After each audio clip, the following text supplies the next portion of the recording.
Descriptive feedback. Okay, good morning, Ma'am Jaya. My topic is all about descriptive feedback. So, descriptive feedback, knowledge of the performance through describing errors a learner makes but not the cause of errors or suggested correction. So, ang descriptive feedback daw, guys, is, kumbaga, it can help students, when it comes to improving the performance, and also, nag-encourage siya of risk-taking, and nag-promote siya of positivity interaction, and it can help especially sa mga young student, young children, or mga young athletes. And also, it can help them to learn of their behavior. So, mao na siya ang descriptive feedback. Thank you so much. Perceptive feedback. Descriptive feedback, knowledge of performance concerning both an error made by a performer and suggestion for correcting the error. Supplies learner with useful information on how they can correct their error. It not only describes the error but also what can be done to correct the errors.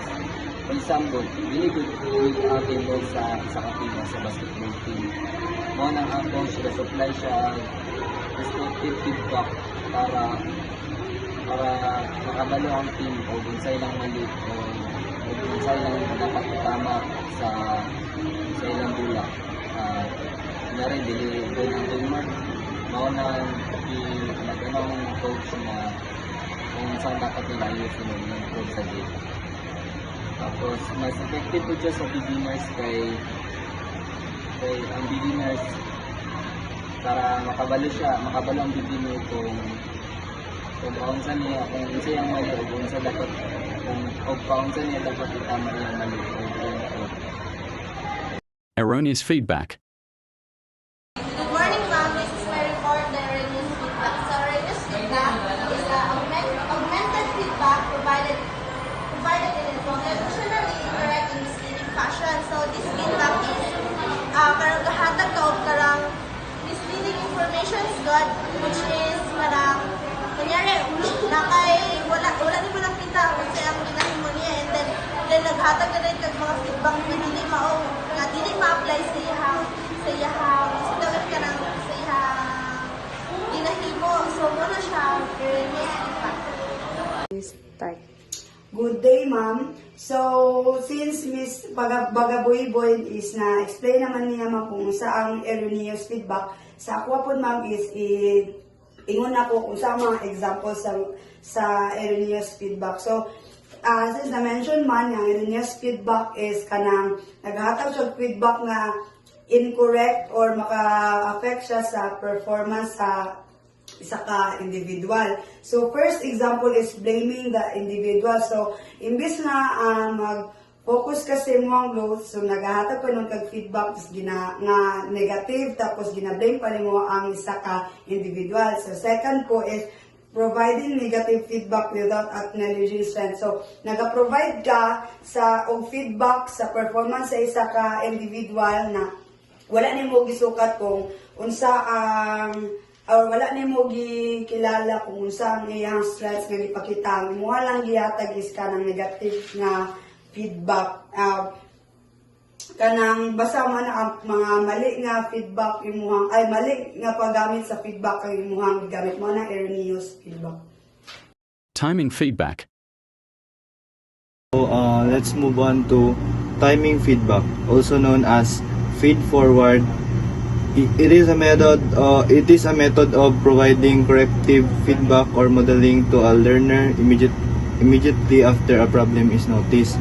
So diri ma'am kay kuan kanang mag-provide na siya og immediate action sa kanang if naabay problem ang isa ka learner, dapat i-timingon niya na dapat ma-correct niya dayon or kanang matagan og immediate action.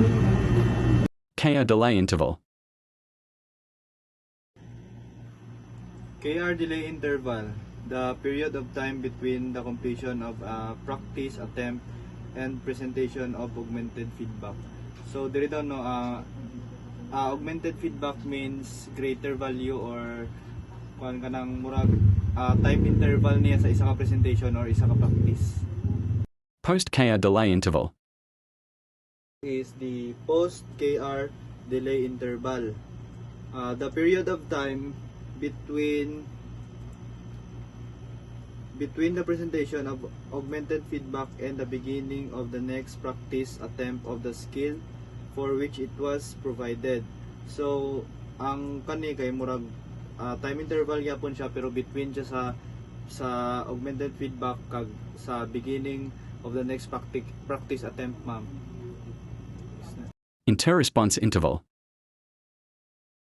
So, the last one is the inter-response interval. The total time between the completion of a practice attempt for which KR is provided and the beginning of the next practice attempt.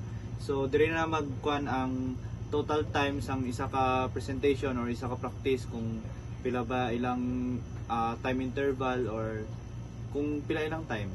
Thank you. The frequency feedback. Good day, everyone, and good day, Ma'am Jaya. I am Giselle Joy Biboso from Group 7 Reporter. So, let's proceed sa the frequency of feedback. Dalawa ka the frequency of feedback, which is na ang absolute frequency of feedback and relative frequency of feedback. So, sa absolute frequency of feedback, the total number of practice attempts for which KR is provided during a specific practice period. So, sa absolute frequency of feedback, dito is ginapakita ang the total number of times sa feedback during learning and performance process. Halimbawa, naghatag og feedback ang coach sa mga players, katong naghatag siya og feedback sa mga players, mato ang absolute frequency of feedback niya. Example, sa sports practice, ang sa volleyball player, if ang isa ka volleyball player is nagpractice siya og 20 serve niya, ang coach is naghatag siya, gitagaan niya og feedbacks na 10. Ang 10 mana siya ang ang absolute frequency of feedback niya. Manang another ang iyang absolute frequency of feedback niya. Another example sa classroom settings, if ang teacher is naghatag og feedback na 8 sa 12 ka student na one group activity, asa iyang absolute frequency of feedback. Ang absolute frequency feedback niya is kanang 8 kay naghatag man ang teacher og feedback na 8 sa 12 ka student sa one group activity. So let's proceed sa relative frequency of feedback. Good day, Ma'am Jaya. This is my report. Related frequency of feedback. The proportion of practice attempts is a series of attempts for which KR is provided equal to the percentage of attempt on which KR is given. So, if 10 times, example, if 10 times ka nag-try o practice, and if ang nag-attempt ka practice is 10 times, and the feedback niya, if nakay 10 feedback, i-divide mo siya, and the given KR is 100, so 10 divided by 10 equals 1 times 100 equals 100. So that is relative frequency of feedback. Thank you.